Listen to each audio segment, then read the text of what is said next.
pagi, Bapak, Ibu, dan rekan-rekan sekalian. Bagaimana kabarnya? Semoga kita semua dalam keadaan sehat walafiat. Nah, selamat bergabung di webinar series yang diadakan oleh KMMB bekerja sama dengan ICMA. Dan tidak terasa kita sudah memasuki series ke-35 dengan tema Internal Business Process, Perspektif Efisiensi and Quality.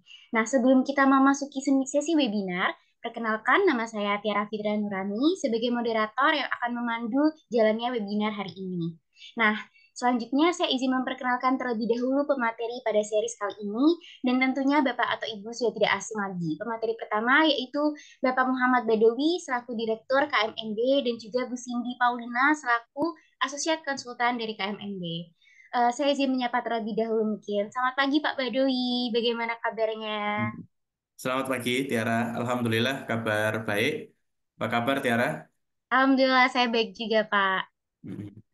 Oke, mungkin kita tidak perlu berlama-lama lagi kali ya. Bapak Ibu sekalian, webinar kali ini kita akan membahas lebih dalam terkait internal business process value chain yang mencakup time measurement in service industries dan juga proses quality measurement maupun proses dari cost measurement sendiri. Nah, mungkin bisa langsung saja kepada pemateri yang pertama, kepada Bapak Badawi, saya persilahkan. Ya, terima kasih, Tiara. Selamat pagi, Bapak Ibu semuanya. Selamat datang di webinar acara mingguan kita. Di pagi ini kita sudah di series ke-35 ya, Bapak Ibu ya. Di series 35, kita sudah membahas cukup banyak terkait dengan korporat strategi. Nah, pada hari ini kita melanjutkan diskusi tentang balance scorecard ya, tidak jauh dari balance scorecard. Di pertemuan sebelumnya kita berdiskusi tentang aspek customer ya dan finance. Nah, di pagi hari ini kita melanjutkan diskusi di aspek internal business process. Nah, di internal business process ini kalau kita perhatikan Bapak Ibu, hampir semua perusahaan di berbagai negara ya itu tidak bisa melepas diri dari proses bisnisnya ya. Memang ada beberapa perusahaan, terutama di manufaktur misalnya ya, mereka mencoba untuk melakukan re-engineering bisnis proses. Ya, re-engineering bisnis proses. Normalnya kalau di manufaktur Bapak Ibu, itu memang gross margin maupun net profit margin sangat kecil ya. Beberapa manufaktur baja misalnya, manufaktur eh, semen misalnya ya, itu net profitnya cukup kecil ya, terutama di baja itu sangat cukup kecil. Nah, bagaimana cara kita melakukan re-engineering bisnis proses? Biasanya beberapa perusahaan manufaktur itu mereka melepas sebagian dari rantai pasoknya, ya, supply chain-nya. Jadi value chain-nya dilepas. Misalnya mereka menaruh sebagian lini produksi itu di perusahaan lain, di pabrik lain, atau yang kita sebut sebagai maklun biasanya ya. Eh, saya lihat beberapa perusahaan di Indonesia juga demikian ya. Saya lihat, yo ini merek merek brand lokal, tapi made in-nya made in China. Ada yang seperti itu. Artinya apa? Perusahaan tersebut mencoba untuk melakukan perbaikan di dalam HPP ya, di biaya produksi. Nah, ada juga begitu. Kita juga melihat satu bagian penting lagi di dalam bisnis proses adalah keunikan, Bapak Ibu. Saat ini industri kita sedang berkembang cukup besar ya. Ekonomi tantangannya juga lagi growing ya. Bulan ini suku bunga acuan harusnya diturunkan ya. Sehingga sektor real, sektor industri akan lebih bergairah lagi untuk meningkat ya laju pertumbuhannya. Nah, hal itu menyebabkan banyak bisnis-bisnis yang mulai muncul. Nah, di era saat ini, di era serba keterbukaan informasi, siapapun itu bisa meniru bisnis kita, Bapak Ibu. Ya, kalau dulu saya lihat ada ojek online ya, kemudian muncul di berbagai daerah ojek-ojek online ya. Kemudian kita juga melihat restoran, kemudian menjamur banyak sekali restoran di berbagai kota. Nah, tapi ada satu hal yang membuat bisnis itu bisa sustain, itu adalah bisnis prosesnya. Ya, bisnis modelnya itu apakah menguntungkan atau merugikan? Ya, kalau sih kita perhatikan bisnis model yang dilakukan di beberapa konglomerasi itu mereka membangun ekosistem. Jadi kalau kita punya manufaktur, misalnya kita punya perkebunan, nah semua karyawan yang bekerja di manufaktur kita, di pabrik kita, di kebun kita, untuk pembayaran gaji menggunakan transaksi perbankan. Maka beberapa konglomerasi itu juga membuat bank, gitu. Nah ini adalah mencoba untuk mengurangi yang kita sebut sebagai transaction cost ekonomi, ya. Atau misalnya kita di kantor, kantor kita banyak ya, cabangnya banyak misalnya, unit dari pengguna di kantor juga banyak, sehingga setiap bulan kita belanja ATK itu cukup besar, ya. Nah, kalau ada transaksi-transaksi yang sifatnya itu rutin, Bapak Ibu, kita bisa aja merubah bisnis proses kita yang biasanya kita beli dari vendor pihak ketiga, kemudian kita bisa jadi membuat anak perusahaan baru, ya, yang itu nanti mensuplai perusahaan induk.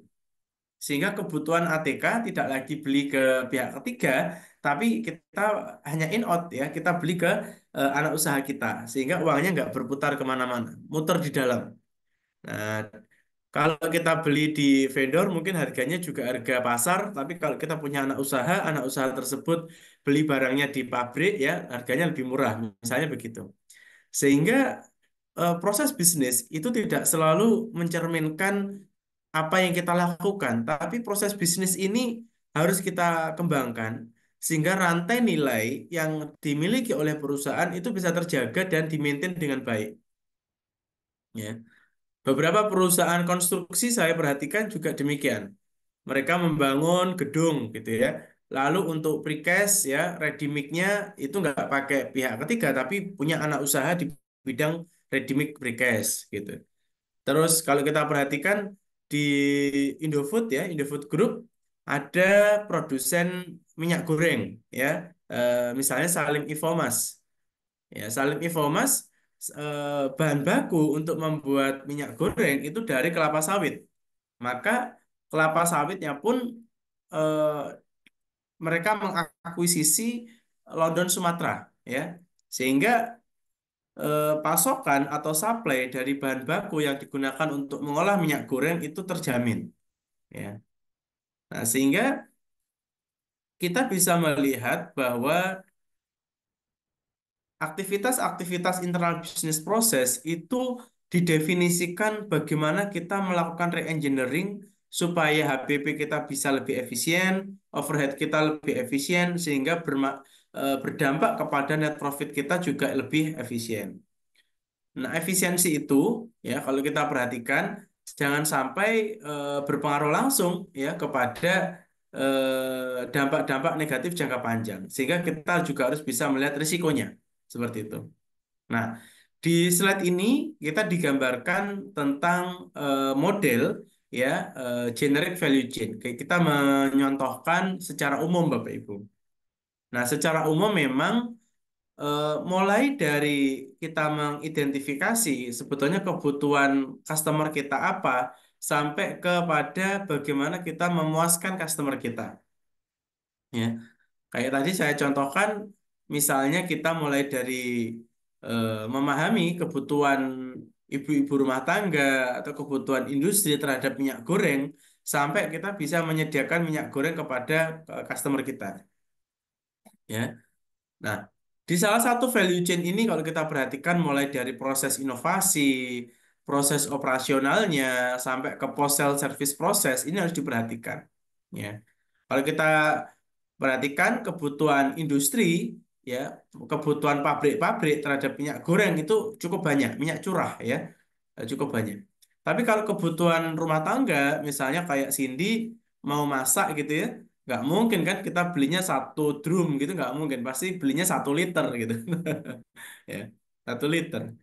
Apalagi kalau kita perhatikan misalnya anak-anak yang masih kos gitu ya, yang kadang eh, masak sendiri, kadang juga beli makanan jadi, sehingga kebutuhan minyak goreng ya itu tidak selalu eh, dibutuhkan setiap hari.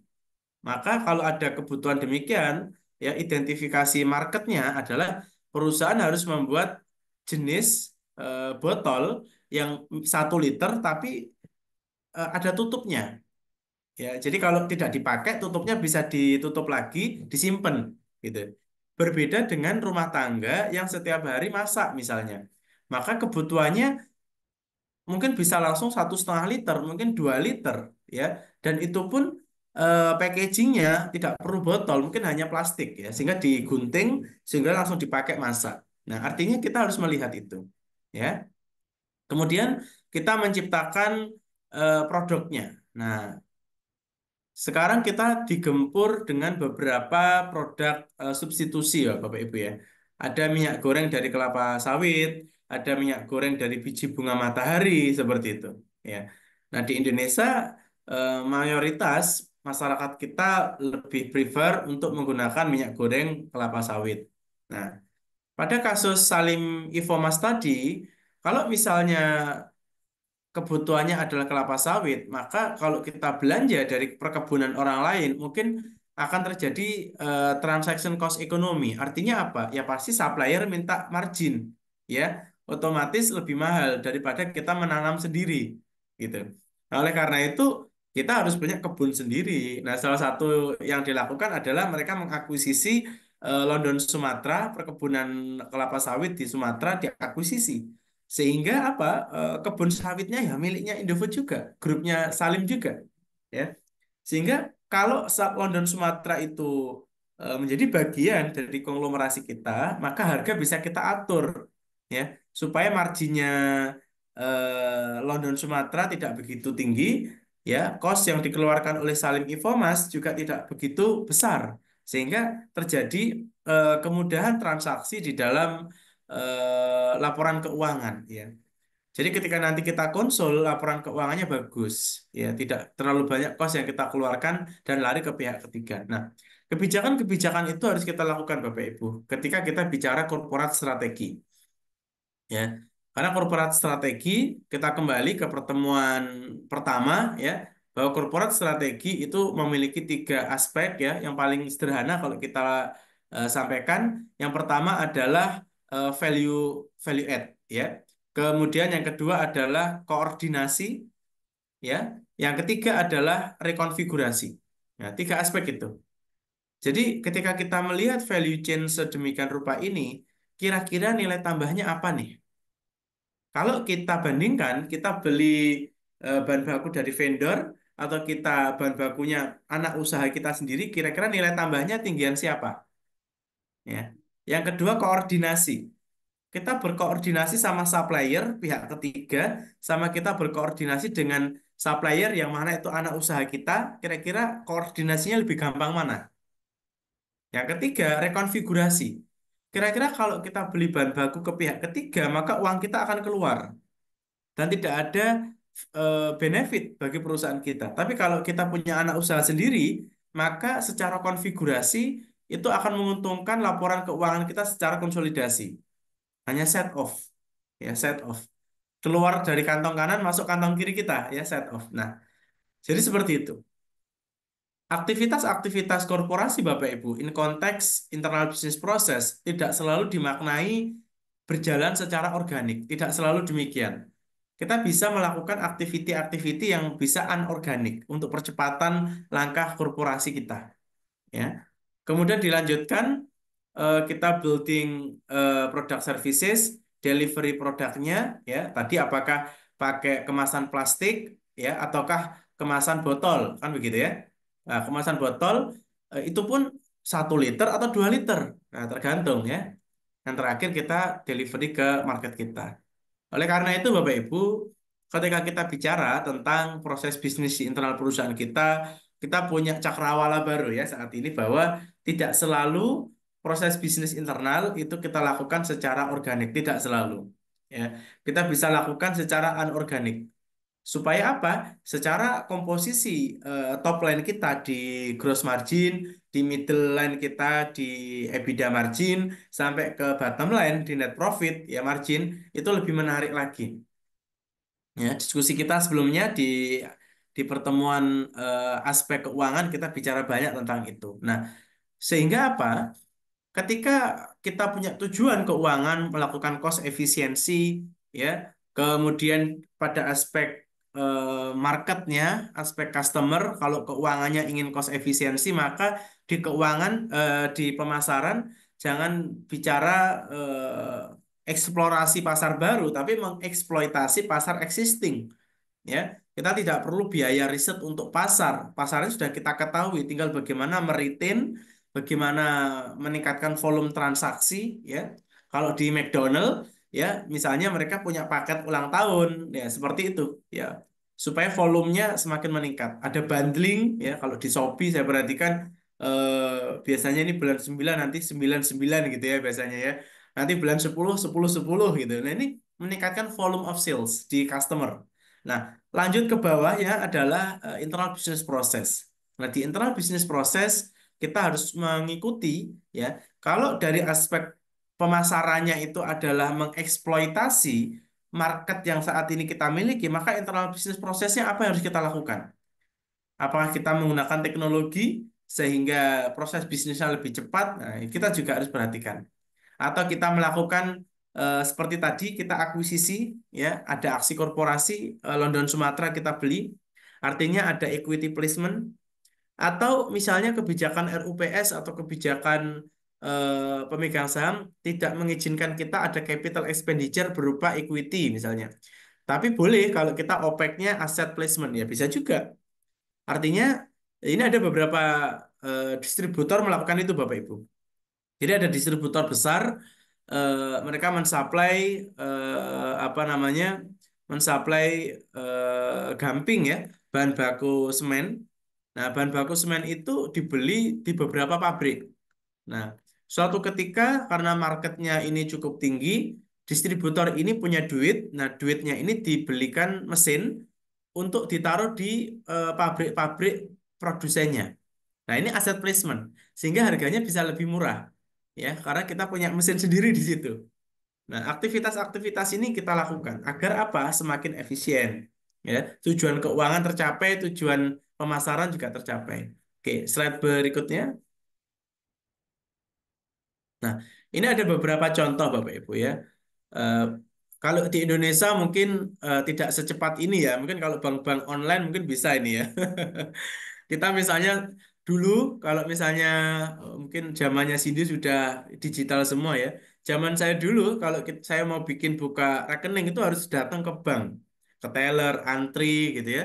Itu nanti berangkat jam 9 pagi bisa jadi saya baru dipanggil jam 11 pagi gitu ya. Lama sekali ya. Lama sekali. Nah, tapi sekarang dengan adanya bank digital ya kita cukup duduk di tempat kerja kita, nggak perlu panas-panas ke bank, nggak perlu macet-macetan. Kalau Bapak Ibu naik mobil, kalau motor panas tapi cepet ya Cindy ya. Tapi kalau mobil nggak kepanasan tapi lama sekali karena macet. Nah, cukup di dalam mobil ya, Tiara selfie cekrek gitu, foto KTP cekrek, jadi deh ya 15 menit mungkin kurang jadi itu nomor rekening barunya. Ya. Kalau dulu kita beli saham misalnya dapat kertas gitu ya sebagai bukti kepemilikan prosesnya panjang. Sekarang cukup pakai aplikasi ya. Sehingga nanti semua underlying paper kita dikumpulkan di KC gitu ya secara digital. Sangat cepat ya. Beberapa perusahaan yang pernah kami tangani juga Bapak Ibu, proses ini perusahaan lembaga financial services, mereka menganalisis laporan keuangannya klien itu butuh 40 hari biasanya sampai menerbitkan surat keputusan ini perusahaannya scoringnya seperti apa. Tapi sekarang dengan adanya digital, big data analysis yang biasanya 40 hari sekarang bisa seminggu selesai ya, sangat cepat. Oleh karena itu apa Bapak Ibu? Kalau kita bicara eh, jasa layanan, maka bagaimana kita meningkatkan waktu servis itu yang awalnya bisa berhari-hari atau berjam-jam itu bisa lebih cepat ya. Seperti tadi bank online itu tidak lagi eh, bank digital ya, bank yang memiliki layanan digital itu tidak perlu menyusahkan ya, tidak perlu menyusahkan nasabah untuk datang. Nah, mereka pakai pakai selfie aja udah bisa. Artinya apa? Kita nggak perlu banyak menyewa kantor cabang, kantor perwakilan atau kantor cabang, ya. Semuanya digital, semua digital. Nah, kalau kita bicara manufaktur, misalnya produsen baja, produsen semen, atau produsen tekstil. Nah, ini cukup challenging karena kita perlu menghitung, kita upayakan ya, kita upayakan supaya nilai dari MCE itu mendekati angka 1 atau 100% Bapak Ibu. Nah, maknanya apa? Maknanya adalah kita perlu menghitung ya, kita perlu menghitung sebetulnya ketika kita memberikan nilai tambah kepada user kita ya, nilai tambah user kita itu nilai tambah yang diberikan terhadap total waktu atau total waktu siklus dalam memproduksi itu apakah mendekati sama apa tidak? Jangan sampai kita memberikan nilai tambah. Misalnya, biasanya Cindy memproduksi kain warna putih. Nah, sekarang kita berinovasi, kita produksi kain ya, warnanya misalnya biru dan putih atau warnanya seperti batik ya, agar nilai jualnya bisa meningkat. Nah, waktu nilai tambah untuk membuat color ya di dalam pabrik dibandingkan dengan total siklus biasanya itu apakah mendekati sama apa tidak? Ya, ekspektasinya kita mendekati sama sehingga secara proses produksi akan sama ya, seperti itu.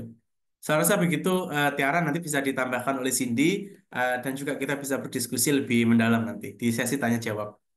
Silakan. Oke, terima kasih Pak Badowi. Luar biasa menarik sekali ya topiknya. Jadi kita jadi tahu nih Bapak Ibu terkait internal business process yang dapat kita artikan bagaimana nih perusahaan melakukan engineering agar net profit maupun HPP itu menjadi lebih efisien dan juga tidak menjadi dampak negatif bagi perusahaan jangka panjang. Nah, selain itu kita juga mengetahui nih bahwa bisnis internal pun dapat dilakukan ternyata secara organik maupun juga anorganik.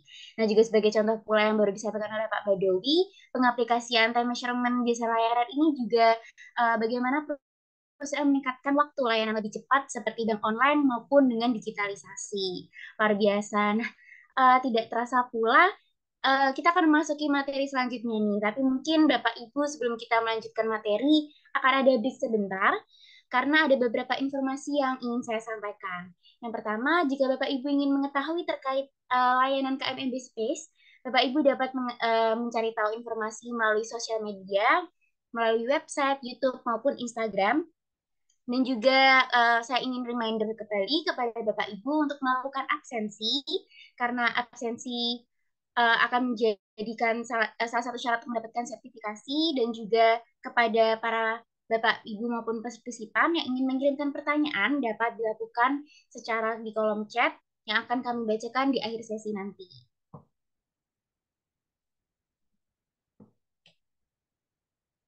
Kemudian saya juga ingin mereminder untuk webinar series pada selanjutnya, yaitu series ke-36 terkait Learning and Growth Perspective Building Capability for the Future yang akan dilaksanakan pada tanggal 13 September 2024.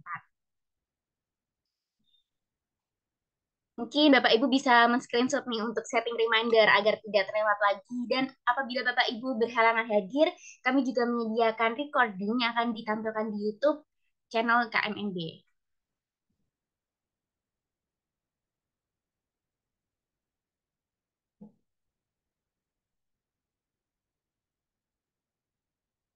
Nah, ini dia adalah webinar-webinar series yang akan dilaksanakan Bapak Ibu kepada minggu-minggu ke depannya sehingga Bapak Ibu bisa mencatat jadwalnya maupun juga mungkin sudah tertarik nih dengan topik-topik yang akan kita sampaikan.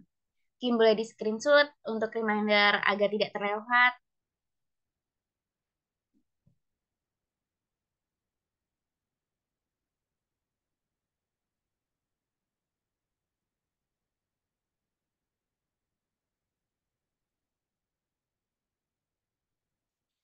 Oke, baik. Mungkin selanjutnya kita persiapan untuk memasuki materi yang kedua ya. Kepada Bu Cindy, mungkin saya izin menyapa terlebih dahulu.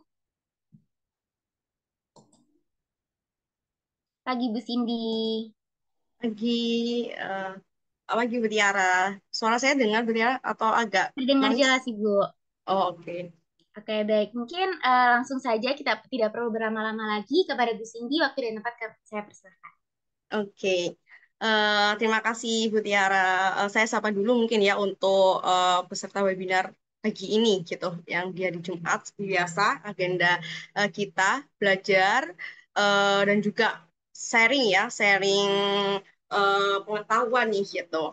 Jadi kali ini apa kita akan membahas yang sudah dijelaskan oleh Pak Badawi bahwa kita akan mengetahui apa sih dari internal bisnis proses ini yang sebelumnya sudah dijelaskan oleh Pak Badawi bahwa kita harus mengetahui nih targetnya apa, apakah ibu rumah tangga atau orang yang jualan gitu ya, dalam artian nggak butuh kemasan botol gitu, tapi hanya butuh kemasan yang plastik aja udah cukup gitu. Tapi dari semua itu kita juga perlu mengetahui nih bahwa keunggulan dari operasional kita ataupun keunggulan dari produk kita ataupun biaya yang kita keluarkan itu juga perlu diperhatikan gitu sehingga di sini akan menciptakan keunggulan ya keunggulan produk kita atau bisnis kita dibandingkan dengan kompetitor seperti itu. Nah, dari sini diketahui bahwa proses quality measurement ini itu kita gunakan untuk mengukur dan mengevaluasi kualitas proses produksi. Sehingga di sini kita akan tahu nih di mana sih part of ataupun di mana bagian-bagian proses produksi kita ataupun proses bisnis kita yang mungkin masih perlu nih ditingkatkan gitu atau kita lihat dari beberapa proses produksi kita ini bisa mengurangi cacat produk sehingga dari peningkatan dari setiap part of produksi kita bisa meningkatkan ataupun mengurangi dari cacat produk sehingga dari sini kita bisa menghasilkan atau mengoptimalkan dari efisiensi proses untuk menghasilkan produk yang unggul seperti itu sebenarnya untuk garis besar dari proses quality measurement.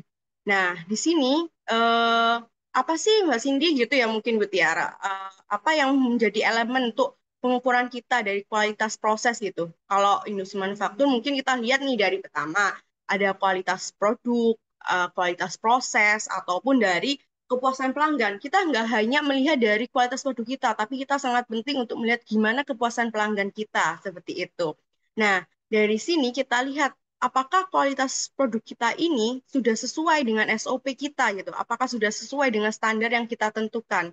Jangan sampai kita dari proses produksi kita, kontrol dari produksi kita itu bisa menghasilkan ataupun membuat tidak efisiensi gitu ya. Dalam artian bisa menimbulkan beberapa cacat produk yang dihasilkan atau mungkin limbah yang kita keluarkan juga banyak gitu. Dan bahkan ada pengerjaan ulang dalam artian ini misal contoh di Indonesia ada salah satu produk kosmetik ya mungkin karena di mana di produk kosmetik tersebut mereka mengeluarkan brand baru gitu, meluncurkan brand baru. Namun tanpa mereka sadari, oh ternyata produk mereka atau desain produk mereka itu sama nih sama brand lain gitu. Nah, dari sini itu kan akan menimbulkan cost juga, menimbulkan kepuasan dari pelanggan. Dalam artian, kenapa produk yang sama ini kita pakai, oh ternyata meniru nih desain dari produk lain seperti itu. Nah, dari sini akan menimbulkan cost. Jangan sampai kita melakukan kesalahan seperti itu sehingga adanya pengerjaan ulang ataupun pengembalian gitu. Mungkin Mbak Tiara ataupun Bu Tiara ya, mohon maaf untuk Bu Tiara mungkin ingin beli gitu, ingin beli baju. Namun di bajunya tersebut mungkin ada bolong sedikit gitu ya, atau ada lubang sedikit gitu. Itu kan sudah menjadi cacat produk ya. Lah, jangan sampai akhirnya pelanggan kecewa karena ada cacat produk sehingga adanya pengembalian. Nah, pengembalian itu pun juga akan berpengaruh terhadap kos kita gitu. Jangan sampai terjadi. Baik, walaupun untuk perusahaan manufaktur, tapi kita juga lihat nih di perusahaan jasa juga kita harus lihat quality produk kita. Dalam artian jangan sampai customer kita tuh menunggu terlalu lama dalam artian seperti yang dijelaskan oleh Pak Badoy sebelumnya. Eh, yang sebelumnya kita buat kartu kredit ataupun buat kartu ATM yang harus menunggu lama, tapi sekarang kita hanya butuh 15 menit, kita login ke apa bank digital udah jadi dan itu pun kartunya diantar ke rumah kita gitu. Itu pun harus diperhatikan juga. Ataupun jangan sampai kita tidak memberikan informasi yang eh, tidak akurat atau akses ditolak atau tertunda. Dalam artian ada kesalahan-kesalahan yang tidak kita lihat sehingga adanya misinformasi antara yang diberikan tidak sesuai atau tidak akurat yang membuat pelanggan tidak percaya ataupun membuat pelanggan kayak apakah ini benar, apakah enggak gitu. Itu juga perlu diperhatikan. Baik baik juga untuk kerugian finansial bagi pelanggan yang mungkin tadi dari Mbak Tiara ataupun ketika kita beli baju kita seharusnya udah pakai untuk hari hanya 2 hari kemudian tapi ternyata masih ada cacat produk. Nah itu kan juga menjadi cost ya bagi Mbak Tiara gitu dalam artian yang seharusnya udah dipakai untuk 2 hari kemudian karena ada cacat produk sehingga Mbak Tiara harus membeli baju lagi nih gitu. Soalnya nggak mungkin kan di acara spesialnya Mutiara menggunakan baju dengan cacat produk seperti itu. Itu akan menjadi cost untuk pelanggan juga.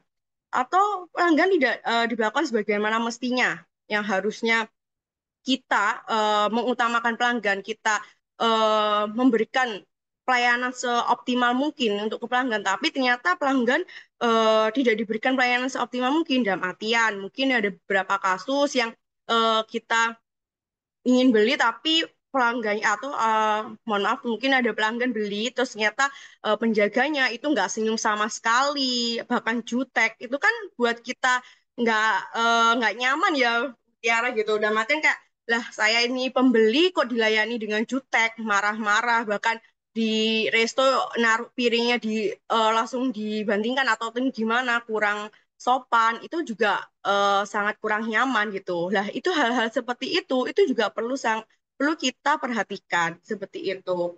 Bahkan di beberapa proses bisnis yang cukup rumit atau cukup panjang proses bisnisnya, itu kadang kita dalam bisnis kita perlu menggunakan namanya adalah blueprint service ya. Sehingga di sini kita akan tahu nih blueprint service kita. Kita akan tahu di mana tahap-tahap ataupun proses-proses titik-titik tertentu yang harus kita perhatikan. Sehingga di sini kita akan tahu mana sih yang harus kita tingkatkan atau mana yang mungkin kita harus cut nih proses bisnis ini gitu ya. Bagian part dari proses bisnis ini gitu. Nah, dari blueprint ini kita akan membantu gitu. Oh, mungkin yang sebelumnya kita dalam proses produksi itu secara konvensional ya atau secara tradisional dicek oleh manusia ataupun karyawan yang mungkin setiap karyawan itu mempunyai penilaian masing-masing walaupun ada SOP yang ada mengatur quality control namun kan ada beberapa yang faktor X atau keterlibatan dari manusia gitu dan itu pun juga membutuhkan waktu lama gitu.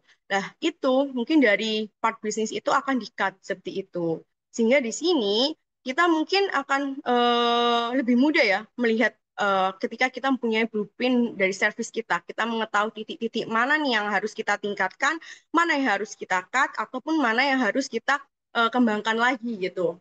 Seperti itu, Bu Tiara. Jadi, namun ada pertanyaan lagi, apakah blueprint ini harus dipraktekkan ya Bu Cindy untuk semua gitu, untuk semua bisnis gitu. Nah, blueprint ini mungkin nggak semua harus dipraktekkan di bisnis, mungkin untuk bisnis yang terlalu tidak rumit ya dalam artian contohnya mungkin tambal ban di pinggir jalan nggak mungkin mereka harus menyiapkan blueprint sedetail mungkin seperti itu yang mungkin eh, target pasarnya hanya beberapa orang seperti nggak target secara nasional dan lain sebagainya sehingga ketika kita semakin rumit menghadapi proses bisnis kita semakin rumit kita harus mempersiapkan eh, apa ya proses itu juga semakin lebih detail. Salah satunya kita membuat nih blueprint bisnis kita, blueprint service kita. Kita melihat titik mana yang menjadi fokus kita untuk ditingkatkan ataupun bahkan kita cut gitu untuk lebih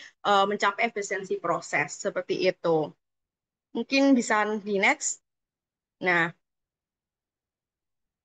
oke, selanjutnya dari kita melihat ya, melihat quality control kita ataupun quality dari proses produksi kita, namun dilihat nih dari setiap kegiatan ataupun setiap activity yang kita lakukan dalam proses bisnis dari yang mungkin tadi dijelaskan oleh Papa dari pertama mengidentifikasi kebutuhan pelanggan sampai kita mendeliver produk kita, bahkan pasca kita mendeliver produk kita yaitu yang berkaitan dengan kepuasan pelanggan, itu kita lihat nih aktivitas-aktivitas yang ada. Apa sih aktivitas-aktivitas yang ada ini yang mungkin itu akan mempengaruhi cost ataupun dari biaya yang kita keluarkan. Di mana di part-part of cost itu, mana sih yang bisa kita tekankan gitu. Mana yang bisa kita tekankan supaya cost ini tidak terlalu tinggi. Sehingga kita mencapai efisiensi dan kita bisa memberikan pelayanan yang optimal bagi pelanggan tanpa mengurangi kepuasan dari pelanggan. Nah, kalau dari sini kita lihat nih, Bu Tiara ya, mungkin dari baik dari pemenuhan pesan ataupun pembelian ataupun perencanaan pengendalian produksi itu kan juga membutuhkan biaya gitu. Kalau kita lihat contoh gitu, kalau di sini mungkin adalah perusahaan penerbangan. Kita lihat nih dari perusahaan penerbangan itu biaya yang ada berbagai aspek operasi penerbangan yang mungkin terlihat jelas ya Bapak Ibu, di mana ada biaya bahan bakar. Mungkin biaya bahan bakar ini menjadi biaya yang cukup tinggi gitu, bahkan mungkin sampai 50% ya dari perusahaan penerbangan. Atau dari biaya perawatan pesawat. Biaya perawatan pesawat mungkin juga itu cukup tinggi sekali kita melakukan perawatan pesawat juga begitu tinggi. Nah, biaya tenaga kerja ataupun biaya bandara dan navigasi, biaya parkir pesawat ataupun biaya pelayanan seperti itu. Terus biaya layanan penumpang dalam artian seperti catering di dalam penerbangan dan lain sebagainya. Lah, biaya-biaya itu cukup tinggi nih gitu. Namun apa sih yang perlu kita lihat? Apa yang menjadi proses pengukuran supaya kos yang kita keluarkan itu tidak melebihi batas atau kita bisa menekan kos-kos yang ada gitu supaya kita bisa memberikan keunggulan dibandingkan dengan perusahaan-perusahaan kompetitor. Kalau kita lihat dari sini mungkin ada Lion Air, Citylink dan AirAsia. Kita kenal bahwa kita identik dengan harga tiket murah gitu. Nah, di sini kita lihat bahwa di beberapa perusahaan penerbangan mereka sudah menerapkan nih penekanan-penekanan cost seperti contohnya, oh mungkin mereka menentukan rute yang paling terbaik supaya mereka tidak apa dalam biaya bahan bakar itu tidak terlalu boros atau tidak terlalu tinggi sehingga dia bisa menekan di biaya bahan bakar seperti itu ataupun biaya perawatan pesawat. Oh, mungkin mereka hanya mengeluarkan ataupun menggunakan pesawat versi pesawat dengan terbaru atau dalam artian pesawat yang sudah baik ya. Kalau pesawatnya semuanya udah tidak baik untuk di apa sedikit kurang bagus ataupun tidak baik untuk operasi, itu kan banyak maintenance-maintenance yang kita keluarkan. Tapi ketika kita udah melakukan investasi terhadap aset ataupun dari pesawat itu kan akan mengurangi dari biaya-biaya maintenance. Ataupun ada mungkin di salah satu perusahaan penerbangan mungkin juga ketika mereka mengeluarkan biaya maintenance, mereka hanya melihat pada on rail. Dalam artian, mereka nggak melakukan maintenance di jadwal yang tetap-tetap, tapi mereka melihat mana sih real yang harus di maintenance gitu. Sehingga mereka akan mengkat biaya-biaya yang seharusnya setiap bulan ada biaya-biaya, tapi mereka mengkat menjadi mana sih yang harus benar-benar harus di maintenance gitu. Yang benar-benar urgent untuk di maintenance sehingga biaya itu akan bisa kita tekan seperti itu. Atau mungkin sekarang ada biaya tenaga kerja. Kita lihat bahwa di industri penerbangan, kita lihat pramugari ataupun pramugaranya sekarang udah desain bajunya udah sporty ya, dalam artian mereka gesit gitu, gesit untuk melakukan pelayanan. Bahkan sekarang desain bajunya udah dibuat versi kayak celana gitu ya.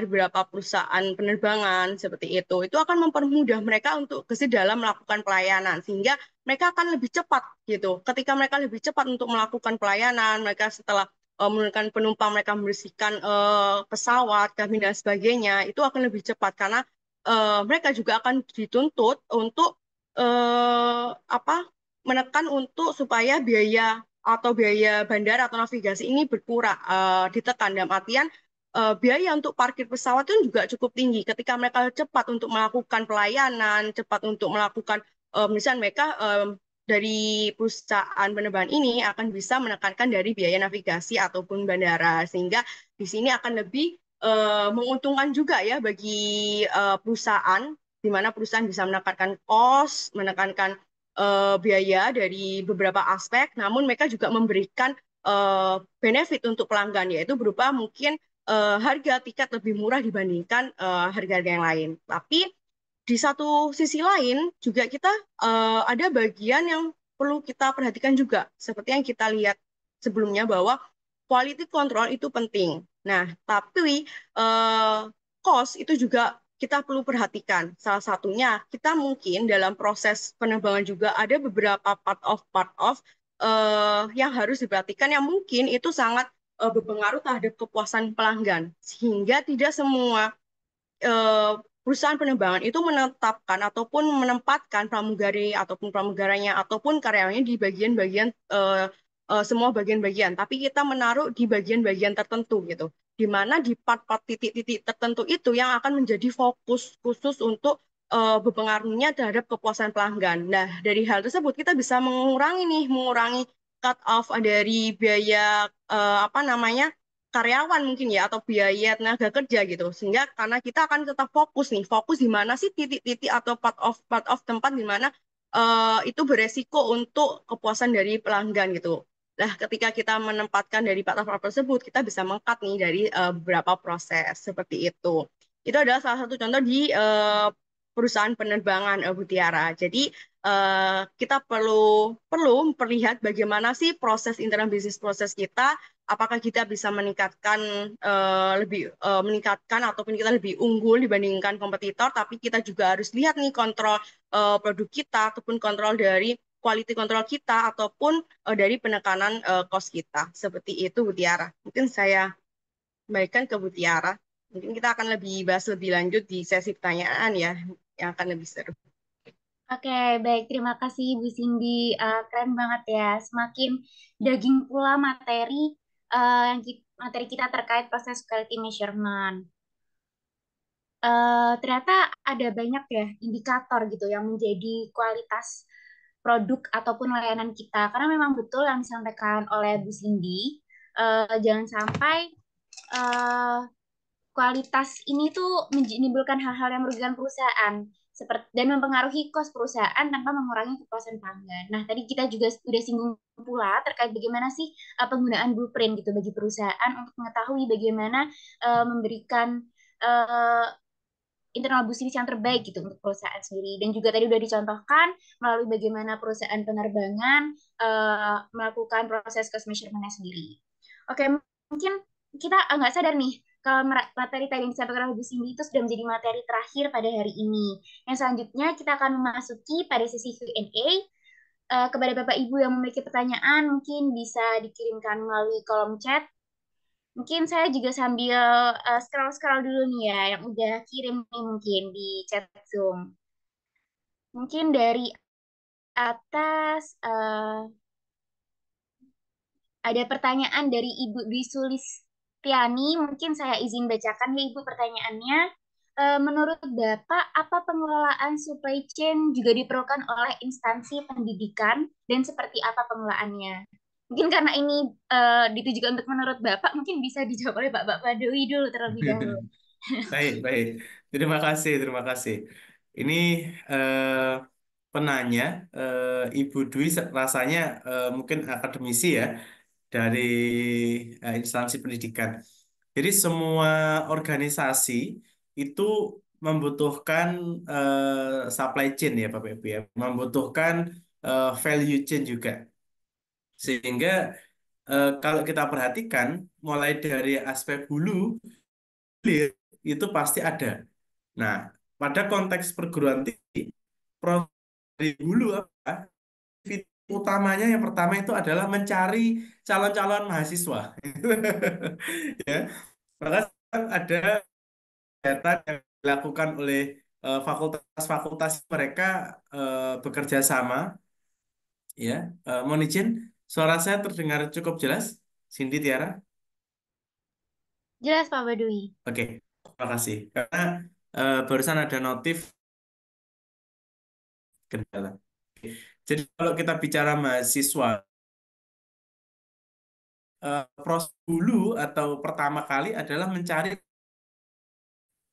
Jadi biasanya ke kampus dari SMA mana gitu ya, terus dari pihak wakil dekan SMA tertentu.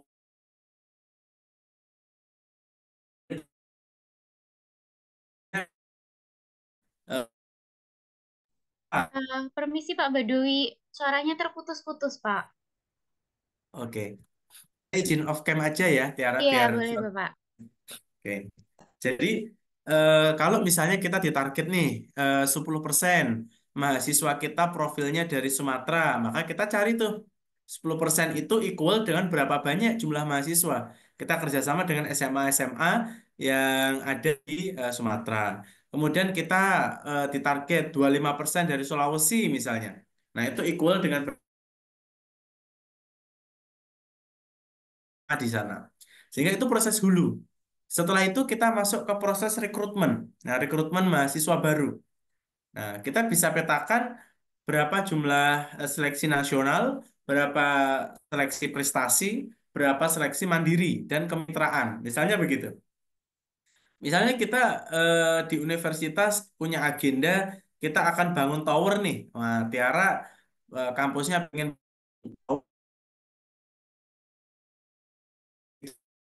program mandiri sama program kemitraan dinaikkan Tiara kuotanya. Sehingga bayarnya cukup mahal tuh nanti. Dan itu ada biaya yang bisa kita gunakan untuk membangun gedung seperti itu. Nah, setelah kita lakukan rekrutmen ya, mulai dari tadi kita mencari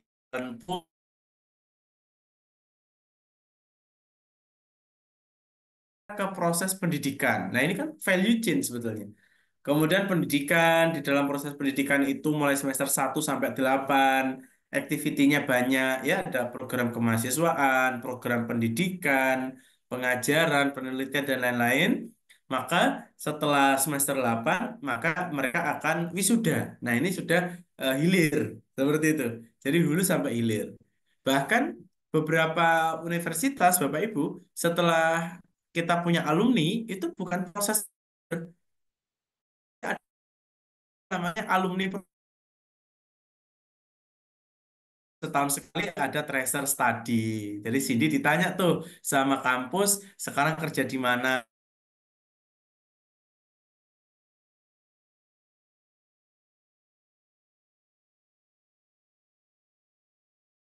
Dilakukan tracer lagi, posisinya apa, menjabat sebagai apa gitu. Nah, biasanya udah di posisi-posisi direksi, Cindy. Nah, nanti ada namanya alumni funding gitu. Jadi kalau ingin bangun masjid,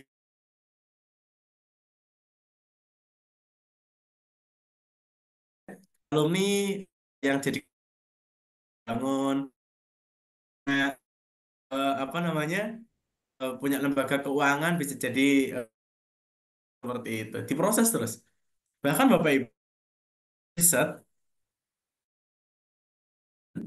eh, eh, yang ada di Amerika gitu ya jadi mayoritas ya 80% mahasiswa di Harvard Business School itu adalah anak dari alumni Harvard juga. Kita punya alumni yang happy pernah kuliah di tempat kita, maka nanti biasanya anaknya pun didorong untuk kuliah lagi di tempat orang tuanya biasanya. Kayak gitu. Tapi kalau orangnya itu tidak happy, wah saya kuliah dulu wasting time, ya. Nggak ada nilai tambah, pasti dilarang. Jangan kuliah di sana nak, gitu. Kuliah di tempat lain kayak gitu. Nah, ini proses sirkular akhirnya ya. Seperti itu. Oke, terima kasih Pak Badawi. Meski tadi sempat putus-putus, mungkin saya coba izin merangkum ya. Jadi Siap. untuk Bu Dwi Sulistiani, ternyata pada bidang pendidikan pun dibutuhkan gitu untuk supply chain ini. Tadi bisa dapat melalui beberapa tahap seperti program pendidikan, pengajaran, maupun hingga wisuda gitu ya. Dimana prosesnya itu dari hilir ke hulu gitu. Jadi memang pada dasarnya semua perusahaan ini memang membutuhkan ya supply chain ini untuk membantu internal bisnis perusahaan sendiri. Nah, mungkin kita scroll lagi, ini ada pertanyaan dari Pak Bahri Mulya. Mungkin saya izin bacakan pertanyaannya. Oke, Pak. Mohon izin bertanya, bagaimana perusahaan melakukan pemetaan dan evaluasi proses bisnis secara berkala? Nah, apakah ada metode nih seperti alat tertentu yang dapat direkomendasikan untuk digunakan untuk memastikan proses berjalan sesuai standar yang ditetapkan? Mungkin karena tadi udah Pak Badawi, mungkin saya persilakan untuk Bu Cindy dapat membantu menjawab pertanyaan dari Pak Bahri Mulya. Terima kasih Pak Badowi. Terima kasih juga Bu Dwi Sulistani. Iya, makasih Bu Tiara. Mungkin nanti bisa ditambahkan oleh Pak Badui juga mungkin ya. Jadi pertanyaan adalah mungkin tanya perusahaan melakukan pemetaan dan evaluasi proses bisnis secara berkala. Bagaimana gitu ya.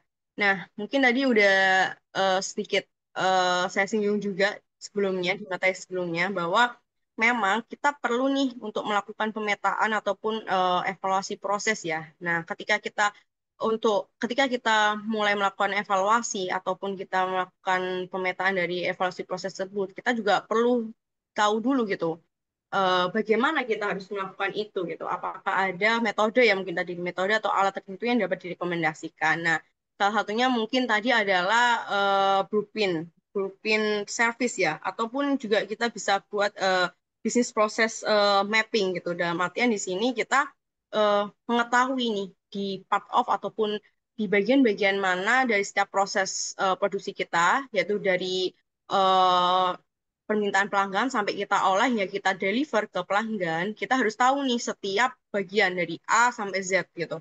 Apa dari setiap proses itu kita ketahui terlebih dahulu. Nah, dari situ kita juga harus mengetahui dulu gitu. Apa sih metode yang kita gunakan? Apa kita menggunakan metode Six Sigma ataupun metode lain gitu untuk kita mengetahui di mana kita harus melakukan proses produksi tersebut lebih baik gitu. Nah, dari proses tersebut untuk kita mengetahui kita harus tahu dong kita harus tahu dong apa yang menjadi tolak ukur kontrol kita dari setiap proses produksi itu. Salah satunya mungkin dari target ya, dari target ataupun kalau di perusahaan mungkin ada KPI tertentu di mana kita ada KPI mungkin pendapatan ataupun volume penjualan di tahun ini harus mencapai target sekian gitu. Lah, dari proses produksi dari A sampai Z, kita ketahui bahwa, oh ternyata tahun ini itu cuma bisa memproduksi sekian itu, yang seharusnya mungkin 1.000 ton gitu, hanya bisa diproduksi 700 ton gitu. Nah, apa nih salah dari proses produksi kita? Kenapa kok kita nggak bisa mencapai target gitu? Kita lihat dari situ kita buka nih blueprint kita buka service mapping kita, di bagian apa yang harus kita tingkatkan, di bagian apa yang harus mungkin kita cut gitu. Nah, itu adalah salah satu metode yang mungkin kita gunakan untuk mengevaluasi ataupun kita mengontrol dari proses kita sehingga kita mencapai proses produksinya yang efektif dan efisien seperti itu. Jadi ada juga beberapa metode ya dalam proses produksi, salah satunya juga Six Sigma, TCM dan lain sebagainya. Gitu. Mungkin ada Pak Budi ingin menambahkan. Eh, Tadi sudah disampaikan beberapa alat yang sering kali dipakai ya. Nah, Bapak Ibu sebetulnya juga bisa menggunakan alat yang kita sebut sebagai value chain tadi. Nah, mungkin Tiara bisa bantu tuh yang screen materi tadi yang value chain. Nah, jadi di value chain itu sebetulnya kita bisa melihat di bisnis mana itu yang jadi masalah dan akan menjadi peluang di kedepannya. Nah, coba, eh, nah saya ganti share screen.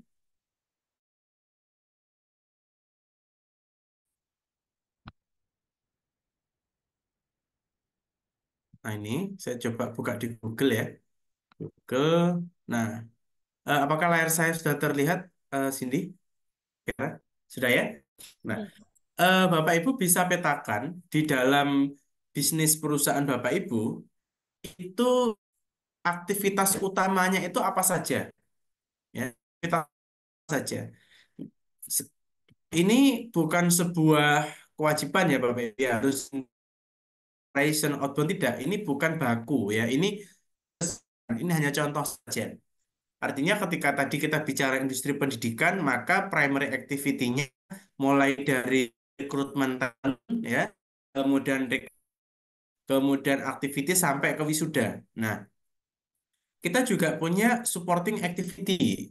Misalnya kalau di contoh ini ada infrastruktur, ada eh, HR, ya, ada teknologi dan procurement. Nah, kita bisa petakan dari sini. Misalnya, kita ingin mengevaluasi nih, kenapa penjualan kita itu tidak efektif. Penjualan kita tidak efektif, kenapa? Maka kita bisa telusuri, maka ada supporting activity kita yang bermasalah, Bapak Ibu. Nah, maka kita bisa petakan, kita identifikasi satu persatu. Pertama, proses procurement, kemudian proses teknologi, proses HR-nya, ke infrastrukturnya. Kita evaluasi satu persatu, ya. Sehingga primary activity itu sukses tidaknya akan disupport oleh support activity ini. Jadi di dalam internal business process atau operation adalah resource dependency, Bapak Ibu. Jadi ketergantungan antar sumber daya. Nah, jadi kita bisa pun sama sebaliknya. Misalnya kita bicara inbound, logistik, ada masalah. Kita lihat dulu nih, kita identifikasi ada masalah nggak di bagian procurement, bagian teknologi seperti itu. Nah, oleh karena itu, untuk analisis dari proses bisnis kita buat satu value chain, ke skema value chain seperti ini, aktivitas utamanya apa, aktivitas apa, dan masing-masing activity ini ada detailingnya masing-masing, Bapak Ibu. Ada KPI kesuksesannya masing-masing. Nah, PIC-nya siapa ada. Nah, ketika nanti ada masalah, pihak-pihak yang berkesinambungan yang terkait itu bisa dianalisis masing-masing. Seperti itu. Itu tambahan dari saya, Tiara. Oke, terima kasih Pak Baduwi. Jadi tadi ternyata kita bisa mengetahui ya Bapak Ibu untuk evaluasi proses bisnis ini tuh dapat melalui beberapa metode seperti yang saya sampaikan Bu Cindy. Salah satunya bisa business process mapping ataupun misalnya Pak Baduwi gitu. Kita bisa melihat melalui dari KPI dan PIC-nya langsung. Dan juga untuk tools-nya sendiri pun kita dapat bisa menggunakan blueprint maupun eh, tools lainnya gitu ya, mungkin familiar oleh Bapak Ibu yang digunakan dalam perusahaan. Nah, mungkin tadi sudah menjawab dua pertanyaan ya, Pak Baduwi dan Bu Cindy. Nah, oke, tidak terasa nih materi dan sesi webinar kali ini udah berada di akhir. Jadi, karena keterbatasan waktu pula, jika ada Bapak Ibu yang memiliki pertanyaan, mungkin dapat ditanyakan di week selanjutnya pada webinar seri selanjutnya. Nah, kepada Bapak, Ibu, dan juga peserta sekalian, mungkin bisa on cam untuk acara sesi selanjutnya, yaitu foto bersama.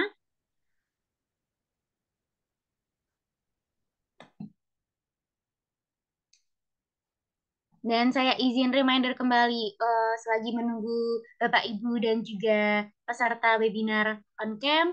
Pada webinar series ke-36, KMMB Space ini akan membawa learning and growth perspective building capabilities for the future yang akan dilaksanakan pada tanggal 13 September 2024. Nah, mungkin Bapak Ibu yang tertarik terkait tema dan topik yang akan dibicarakan dapat mencatat nih tanggalnya agar tidak kelupaan. Nah, tapi apabila Bapak Ibu juga tidak bersedia hadir atau ada halangan, dapat melihat pada channel YouTube kami yang akan ditampilkan melalui recording tersebut. Oke, mungkin kita lihat dulu nih di Zoom.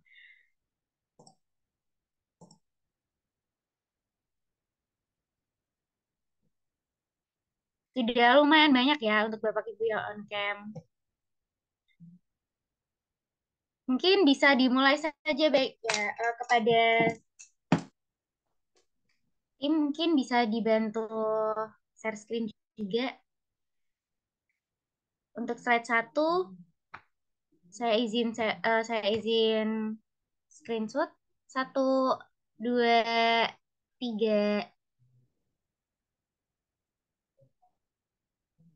Oke, slide kedua. 1, 2, 3.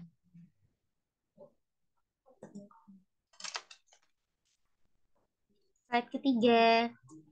1, 2, 3.